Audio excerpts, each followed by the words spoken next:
Blood shimmered faintly beneath the gym's fluorescent lights, a dark streak across the polished floor. The crowd that had once laughed was silent now. The same boys who had called her names only minutes earlier stood frozen, their pride shattered beside the fallen arrogance of their leader. In that moment, no one cared about the color of her skin, only the ferocity in her eyes and the calm power in her stance. But hours before this silence, before this reckoning, she was just a new girl walking through the school gates, unaware that her first day would change everything. If you believe in stories that reveal truth, strength, and justice, subscribe to my channel, Racism Untold Stories. Together, we uncover the voices the world tries to silence. The morning sky over Crestwood Academy was a pale gray, heavy with the scent of wet concrete. The yellow bus hissed to a stop in front of the gates, its brakes releasing a sigh as if warning the passengers that the world beyond those iron bars was not built for everyone. When Naomi Clarke stepped down, she adjusted the strap of her worn backpack and took a slow breath. Her mother had risen before dawn to press her uniform, the same one that once belonged to a cousin who had graduated 2 years earlier. It hung loosely on her shoulders, sleeves slightly long, but Naomi's mother had said it made her look ready for anything. Crestwood was the kind of school that carried itself like royalty, towering brick buildings framed by oak trees, white marble columns, and banners fluttering proudly in the wind. Students arrived in sleek cars, their laughter light and rehearsed, their shoes spotless from polished driveways. Naomi's bus had come from the other side of the city, from places with cracked sidewalks, barking dogs, and families who measured time by shifts, not clocks. This was her first day. A scholarship had opened the gate, but she could already feel the invisible wall that separated her from everyone else. She walked toward the main building, clutching her schedule, pretending not to hear the murmurs behind her. Words like transfer, South District, and scholarship kid hovered in the air like gnats. Inside, the hallways gleamed under fluorescent lights. The walls displayed trophies, gold plates engraved with names that sounded expensive, names that never had to prove themselves twice. Naomi traced a finger along one of them, wondering how many of those students had ever worried about lunch money or broken bus routes. Her locker was near the gym, a space that smelled faintly of sweat and floor polish. She could hear the thump of basketballs, the echo of sneakers, the sharp whistle of a coach counting laps. It made her pause. That rhythm, the sound of focus, of breath and motion, reminded her of home. Back in her neighborhood, Naomi's evenings were spent in an old boxing gym tucked between a laundromat and a grocery store. The ceiling leaked, and the air always smelled of old gloves and determination. It was where her father had once trained before his accident, and after he passed, Coach David had promised to keep her hands busy so her heart would not break. Naomi had grown up surrounded by noise, sirens, laughter, arguments, but inside that gym, silence had its own strength. Every jab, every dodge, every measured breath had become a way of speaking without words. She thought of that now, as she pushed open her locker and arranged her few things: a water bottle, a notebook, and a photograph of her mother smiling in front of their apartment. At lunch, she sat near the back of the cafeteria. The room buzzed with easy conversation, talk about ski trips, designer bags, and summer homes. Her tray held a simple sandwich wrapped in foil. She ate quietly, eyes fixed on the window. It was then she noticed the table at the center of the room, loud, confident, magnetic. A boy with sandy hair sat surrounded by others, laughing as if the world belonged to him. His name, she would learn later, was Liam Brooks, captain of the track team, son of a wealthy real estate developer, and someone who had never been told no long enough to understand it. His friends, Ethan, Miles, and Trevor, mirrored his arrogance like shadows. They whispered, they stared, and when Naomi glanced up, they did not look away. She lowered her gaze, finished her meal, and stood to leave. Behind her, faint laughter followed like a taunt. The next day, she noticed her name scribbled on the whiteboard in the gym locker room. Not the full name, just one word, cruelly abbreviated and twisted into something ugly. She erased it quickly, the marker staining her fingertips red. That afternoon in class, a paper airplane landed on her desk. Scrawled across its wing was a message. "Boxing won't save you here." Her chest tightened, but she said nothing. She simply folded the paper neatly and tucked it into her notebook. Naomi had learned long ago that silence was not weakness. It was patience sharpening itself. When she returned home that evening, the world felt smaller, the apartment quieter. Her mother was at work, and the hum of the refrigerator filled the space. Naomi dropped her bag, pulled out her hand wraps, and began to train. The gym welcomed her like a memory. Coach David watched as she hit the heavy bag. Steady, precise, controlled. "You're angry," he said quietly, "but you're holding it in." She nodded. Sweat ran down her temple, her breathing steady. He handed her a towel. "Good. Let it build. Control wins fights, not fury." Naomi understood. She did not train for revenge. She trained for clarity. Every strike reminded her that strength was not about destroying others. It was about not letting them destroy you. The following morning, she arrived at school early.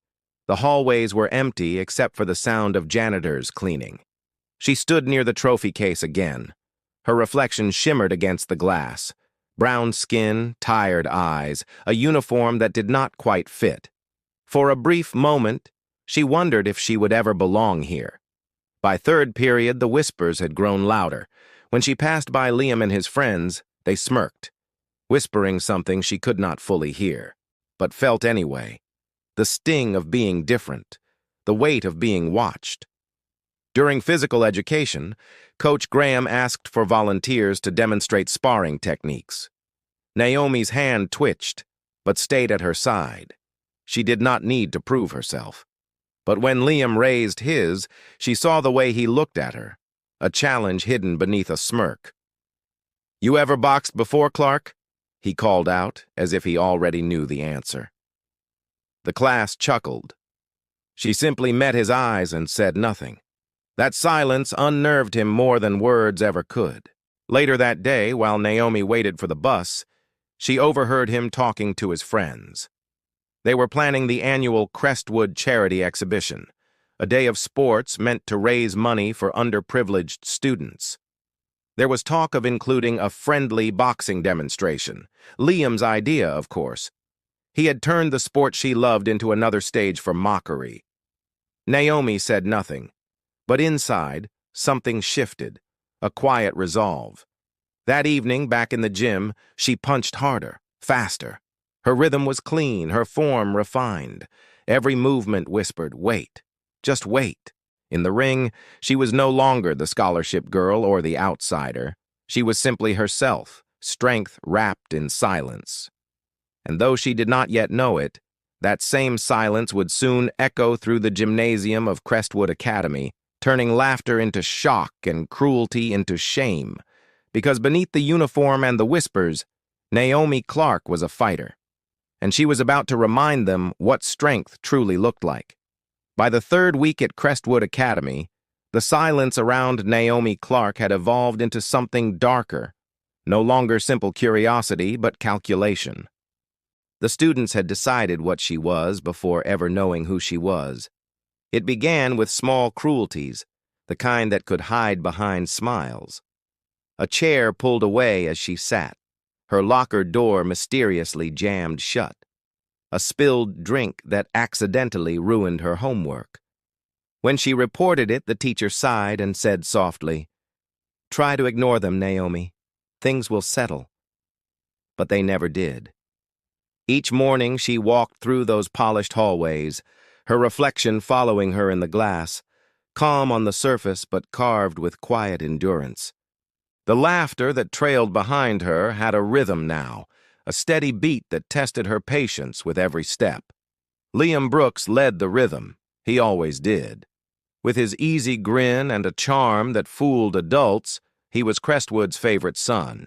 He moved through life as if the world owed him its applause, and Naomi, new, quiet, uninvited, disrupted the script he had written for himself.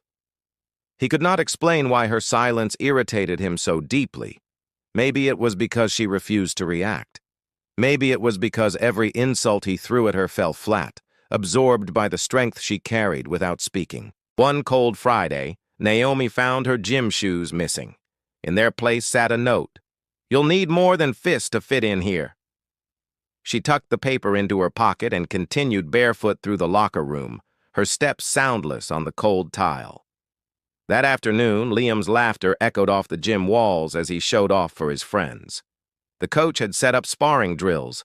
Nothing serious, just light practice before the upcoming Crestwood charity exhibition. The same event Liam had insisted should include a boxing showcase. "Harmless fun," he had said to the staff. "Good for the crowd. Shows school spirit." But his real audience was not the parents or donors. It was Naomi. She stood near the bleachers watching him move. His form was sloppy, his punches wide. He fought like someone who had never been taught respect. All flash, no control. Yet the crowd cheered anyway. Coach Graham noticed Naomi watching. "You ever box, Clarke?" he asked, half curious, half condescending. Naomi hesitated, then nodded. "A little," she said quietly. The coach raised an eyebrow. "Well, Brooks here thinks he's ready for a friendly match. You interested?" The room went still. Liam's smirk widened. "Sure," Naomi replied. Her voice was soft, but her eyes did not waver. The coach clapped his hands together. "Good. It's settled then. Next Friday's showcase. 3 rounds, controlled contact, a lesson in discipline." The moment spread like wildfire through Crestwood. By the next morning, whispers filled every corner of the campus. The new girl's going to fight Liam. Some laughed outright, others shook their heads, pitying her. "She's going to embarrass herself. She'll never last 1 round." Boxing? Against him? She must be desperate for attention. Naomi said nothing. She carried their words like invisible weights, heavy, but not unbearable. That week, she trained in secret. Every night after homework and after her mother fell asleep, she slipped out and jogged to Coach David's gym. The place was dim and quiet, lit by a single flickering bulb. "You ready for something?" he asked when she arrived, sensing the shift in her energy. Naomi wrapped her hands, her gaze steady. "A match," she said. Coach David frowned. "At that fancy school of yours?" She nodded. He sighed. "Do not fight to prove them wrong. Fight to remember who you are." Naomi met his eyes. "I know." She worked in silence. The gloves became an extension of her breath. Her punches struck the heavy bag like thunder muffled beneath water. Powerful, focused, contained. Sweat streamed down her arms, her muscles trembling, but she never slowed. Every cruel laugh, every whispered insult became fuel. She did not need their acceptance. She only needed her balance, her center. By Thursday, even teachers had heard about the match. Some disapproved quietly, others smirked as if curious to see how badly she would lose.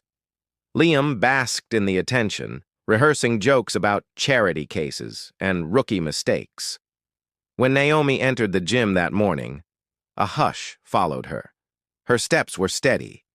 She walked past him without a glance, but he could feel the storm beneath her calm. "Better be ready, Clarke," he called out with a grin. "Would not want to break a nail." She did not answer. That evening, as the sun sank behind the city, Naomi trained until her knuckles burned. Coach David stood in the corner, arms crossed. "Do not fight angry," he reminded her. "Anger burns out before the bell." She exhaled, the sound low and steady. "I am not angry," she said. "I am ready." Friday came with a chill that crept under the gym doors. Banners hung from the rafters, balloons in the school colors swaying gently in the breeze from the vents. Parents and donors filled the bleachers, their polished smiles reflecting the overhead lights. The Crestwood charity exhibition had begun. There were relay races, cheer routines, and a series of basketball drills, all noise and glitter. But everyone waited for the boxing match. It was listed at the bottom of the program, a light exhibition bout between Liam Brooks and Naomi Clarke. The moment arrived. The crowd buzzed with anticipation. Naomi stood by the corner of the ring, gloves tightened, head bowed. Her uniform had been replaced by the school's sports gear, black and gold, the colors of a place that had never welcomed her, but she wore it like armor. Across the ring, Liam grinned for the cameras, waving as if he were entering a parade. His friends cheered, calling out his name, chanting for an easy win. Naomi lifted her eyes to meet his. For a fleeting second, something in her gaze unsettled him. Not anger, not fear, but an unshakable calm. The referee raised his hand. The bell rang. Liam charged forward first, throwing a flurry of quick punches meant to impress the crowd. Naomi blocked effortlessly, her movements smooth, her footing precise. She did not swing back immediately. She observed. She waited. Gasps rippled through the spectators as her control became visible. Liam grew frustrated. His swings widened, his form loosened. "Come on!" he shouted, throwing another reckless punch. Naomi shifted to the side, the motion fluid as water. She countered, a clean jab to his ribs. Not enough to hurt, just enough to remind him she was not decoration. The audience stirred. Even the coach leaned forward.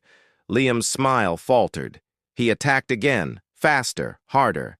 Naomi met each blow with balance. Block, pivot, return. Her focus never broke. The world outside the ring dissolved. Each second stretched. Each breath became a decision. By the end of the first round, Liam's confidence had begun to crack. His friends exchanged uneasy glances. The crowd, once laughing, had grown quiet. In the corner, Naomi rested, breathing slow, her gaze unwavering. "Remember who you are," she whispered to herself. The bell rang again. Liam came forward with renewed fury, desperate to reclaim the power that had slipped through his fingers. But fury was a wild animal.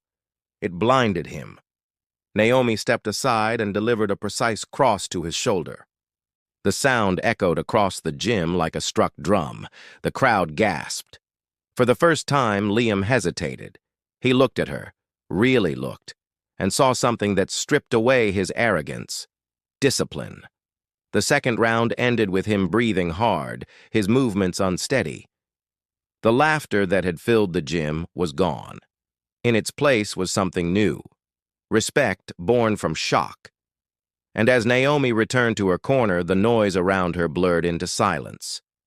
The storm she had carried in her silence was finally breaking. The next round would decide everything, not just the match, but what kind of story Crestwood Academy would tell about her forever. Because after today, Naomi Clarke would never be the same. The bell rang for the final round, a single sharp note that cut through the hum of whispers like lightning through a storm. Naomi Clarke stood still in her corner, gloved hands resting lightly at her sides, her breath steady and deep. Across the ring, Liam Brooks shook out his arms, rolling his neck as if he could loosen the tension that had settled deep into his bones. His grin was gone. What replaced it was something fragile, an expression somewhere between disbelief and humiliation. For the first time in his life, the crowd was not laughing with him. They were silent, watching, waiting. The referee raised his hand again. "Final round," he called. The bell struck. Liam lunged first. Desperation had replaced rhythm. His punches were wild, fueled by pride, not skill. Each swing came faster, harder, as if he could force her back into the box the school had built for her, the box labeled outsider. But Naomi was not moving backward anymore. She met him in the center, her stance grounded, her expression unreadable. His glove sliced through the air, missing her cheek by inches. She stepped left, then right, her body moving with quiet precision, almost like a dance. Every dodge was a whisper of restraint. Every counter was a memory of pain transformed into strength. Her heartbeat matched the rhythm of her father's old voice echoing from the gym years ago. Balance first, control second, power last. She pivoted. One clean jab to his midsection, a sound like a glove meeting wood. The crowd gasped. Liam stumbled back, surprise flashing across his face. He swung again. She ducked. His glove brushed her shoulder, but she did not flinch. She countered, a right cross, smooth and direct, the kind that came from years of repetition under flickering lights and cracked ceilings. It landed squarely. His head snapped to the side, and for a moment the entire gym seemed to inhale. Liam froze. The world slowed. Naomi could see the shock in his eyes, not from pain, but from the sudden recognition that he was no longer in control. He staggered, tried to find balance, failed. A final movement, quick, precise. A left hook, firm but controlled, exactly where Coach David had taught her. Not meant to destroy, just to end. Liam fell. The sound of his body hitting the mat echoed like thunder across the gym. Gasps rippled through the air. The audience stood, frozen between disbelief and awe. Somewhere in the back, a camera flashed. Naomi did not move. She did not raise her gloves or look for praise. She simply stood there, breathing, calm, unshaken. Her shadow stretched across the ring, long and solid beneath the bright gym lights. The referee stepped in, checking on Liam, then raised Naomi's arm in the air. The crowd erupted, not in mockery this time, but in shock. The sound of clapping began hesitantly, like rain testing dry ground. Then it grew, louder, fuller, sincere. But Naomi did not hear it. Her gaze had drifted upward to the bleachers, where faces stared back at her, faces that had once sneered, now softened with something else. Recognition, respect, maybe even guilt. For the first time since she had walked through the gates of Crestwood, she felt seen. Liam sat up slowly, his head hanging low, sweat dripping from his chin. He looked at her, not with anger, but with a hollow kind of humility. His mouth moved, forming silent words. Maybe sorry. Maybe I understand. She nodded once. That was enough. The coach blew his whistle, signaling the end. The noise of the gym swelled again, chaotic and electric. Parents leaned in to whisper. Students exchanged glances that spoke louder than gossip ever could. The school board members sitting in the front row looked uncomfortable. For years, Crestwood's pride had rested on a single narrative: privilege, perfection, control. And in less than 5 minutes, one quiet black girl from the South District had shattered it all with a pair of gloves. Naomi stepped out of the ring, her sneakers touching the polished floor with the same deliberate grace she had entered with. Every muscle in her body trembled, not from exhaustion, but from release. Coach Graham started toward her, mouth open to congratulate or perhaps scold her for taking it too far. But he stopped mid-sentence. Something in her calmness silenced him. In the corner, she caught sight of Principal Hanover, stiff and expressionless. Their eyes met for a brief second. His usual smug certainty wavered. He gave a single, curt nod. That was all she needed. As she walked toward the exit, whispers followed her again, but not the same ones. No one said South District or scholarship girl anymore. Instead, she heard words like strong, focused, real. Outside, the winter light had faded into a pale dusk. The sky above the parking lot glowed with the last stretch of gold before night. Naomi stood for a moment, feeling the air on her face, her breath visible in the cold. She took off her gloves one by one, folding them carefully into her bag. The red fabric was worn, the seams frayed, the same gloves her father had used years ago. She looked up at the school behind her, its windows burning orange from the sunset. For a brief second, she saw her reflection in the glass. Still wearing the uniform, still carrying her past, but now Her posture was different, straight, certain, whole. Inside, Liam remained seated on the mat. The noise around him faded into a blur. He could still feel the echo of her punches, not on his body but in his pride, a sting that was more truth than pain. He realized what everyone else had begun to see. He had not lost to a fighter. He had lost to someone he had refused to understand. Coach Graham walked past him, muttering, "Discipline always wins, Brooks. Remember that." The crowd slowly dispersed, leaving the gym half empty, the lights dimming to a soft hum. A few students lingered near the entrance, their voices hushed. "She really is good," one of them said. "Yeah," another whispered. "She did not even look angry." Naomi's name began to travel across the school like a quiet storm, not through gossip, but through respect. That night, as she returned home, the city lights flickered across the bus windows. She rested her head against the glass, watching her reflection shift between light and shadow. Her phone buzzed with messages from classmates, short words, awkward apologies, new beginnings. She did not reply to any of them. Not yet. When the bus turned onto her street, she saw the old boxing gym sign glowing faintly in the distance. The door creaked open as she entered. Coach David looked up from his stool, a half smile on his face. "Did you find your balance?" he asked. Naomi nodded. "Yes," she said softly. He gestured to the gloves. "And them?" She set them down carefully. "They did their job," he smiled. "Then so did you." For a long moment, she stood there in the quiet of the gym, the same place where she had once fought to remember her worth. Now she understood something deeper. Strength was not about proving anyone wrong. It was about standing firm in who you already are, even when the world refuses to see it. The silence wrapped around her like warmth. Outside, the wind carried faint sounds from the city. Cars, laughter, life moving on. But somewhere, deep inside Crestwood Academy, the echo of her gloves still lingered in the air. A rhythm no one could unhear. A truth no one could forget. The gym kept its breath long after the last bell had sounded. Naomi Clarke stood on the polished floor, gloves slack at her sides, the lights above painting her silhouette in stark relief. Around her, the crowd that had once laughed held a new silence, heavy, unsettled, and full of something that felt dangerously like truth. Liam Brooks lay on the mat, slowly gathering himself. The shock on his face was not merely from the impact. It was from a realization that punched harder than any glove.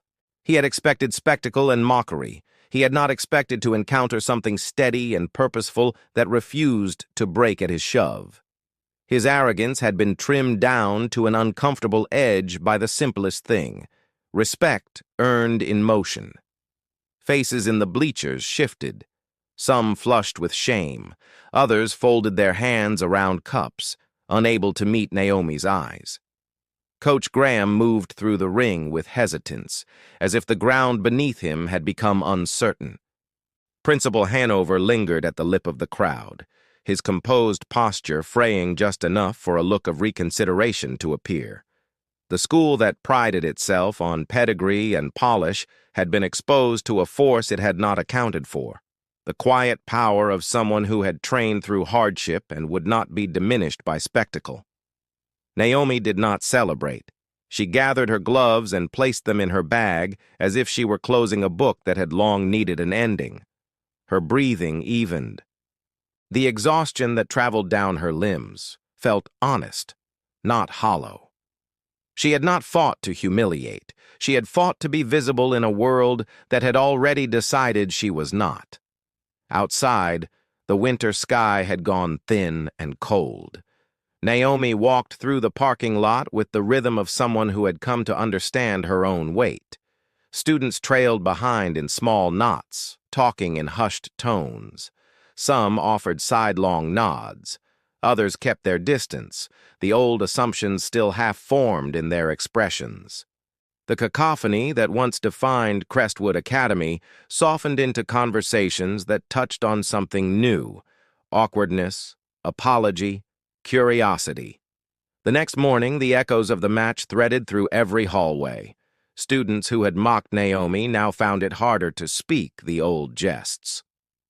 A photo from the match appeared on the bulletin board by the main office. Naomi poised in mid-strike, her face composed, her form unadorned.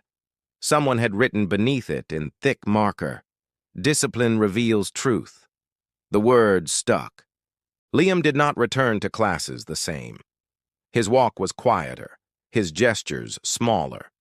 He had always been taught to wield his privileges lightly, like a tool that required no sharpening. That day he learned that privileges could be dulled by a single act of refusal to be reduced.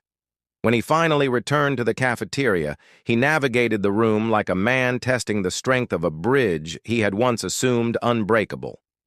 A few days after the match, Naomi found a folded paper on the bench near her locker. No flourish, no theatrics. Just a simple apology, written in a hand that trembled. She read it and folded it back neatly into her pocket. The note did not erase the past, but it signaled a seam, a place where things might be mended. Principal Hanover called a meeting.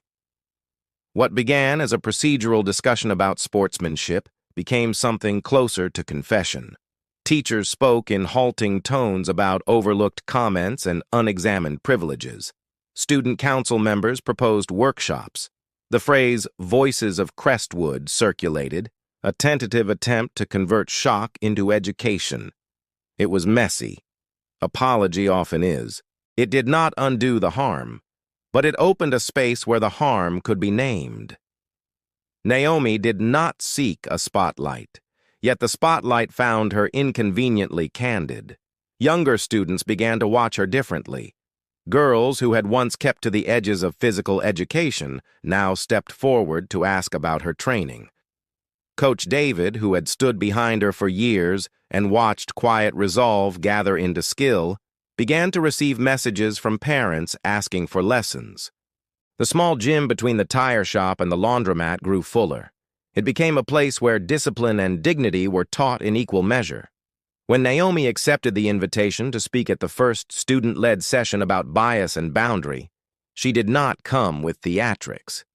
She stood before an audience of faces she had once felt divide her world and spoke in the same steady voice she had used in the ring. She described the slow corrosion of small humiliations, the way jokes pick away at confidence, and the strange economy of silence that protected those who thought it safe to watch without intervening. She spoke of training, not as violence, but as language, a method of listening to one's body and learning to answer life with intention. The response was uneven and human. Some listeners were uncomfortable and defensive. Others were moved to tears. A few of the students who had once mocked her now volunteered at the community gym on weekends, pairing with younger kids and teaching what they had learned about respect the hard way. It was not a tidy conversion. It was work, slow, awkward, necessary. Media attention arrived later, quiet and local at first. A neighborhood blog ran a piece about the match that called Naomi a portrait of focused resistance. The article brought calls from reporters and a ripple of attention that made Naomi step carefully. She declined interviews at first. The air around the story felt too raw to be shaped into a neat narrative. When she finally spoke to a small camera crew, she emphasized the same thing she had told her classmates. Strength is not spectacle. Respect is not earned through humiliation, and the work of changing a culture is patient, ordinary, relentless. In the months that followed, Crestwood Academy shifted in small ways that mattered. The athletic department instituted new policies on consent and conduct. The school organized talks on community and class disparity. Students created mentorship programs linking scholarship students with trusted faculty. Naomi continued her training with Coach David, but now younger faces crowded the corner of the gym to watch her move. She taught them not with sermon, but with demonstration. The cadence of footwork, the breath before a jab, the posture that says, "I belong." When spring arrived, she entered the regional bout not as a spectacle, but as a contender shaped by practice and purpose. When the referee raised Naomi's hand after another hard-fought match, the applause felt different. It carried the weight of people who had begun to reconsider their assumptions. Liam, sitting among students and parents, clapped with honest hands. The sound meant something like reconciliation. It did not erase the past, but it stitched an edge to a new story. Late one evening, Naomi walked past the school's trophy case and paused. Her reflection floats among plaques that had once symbolized a narrow idea of success. She placed a single hand against the glass, feeling the coolness through the wood. For a moment, the case seemed less like a barrier and more like a mirror that finally reflected more than one story. She understood now that the match had been less about winning and more about shifting what people thought they already knew. The world did not change overnight. Shadows persisted. People still misread one another. Yet somewhere in those hallways, a new question had begun to repeat itself. Would you treat someone differently if you first asked what they had carried through the door? Some battles leave bruises. This one left a lesson. If this corrected version moved you, subscribe to Racism Untold Stories. Each story sheds light on hidden truths and invites change. Subscribe now, share this story, and join a community that chooses empathy over indifference, one story at a time.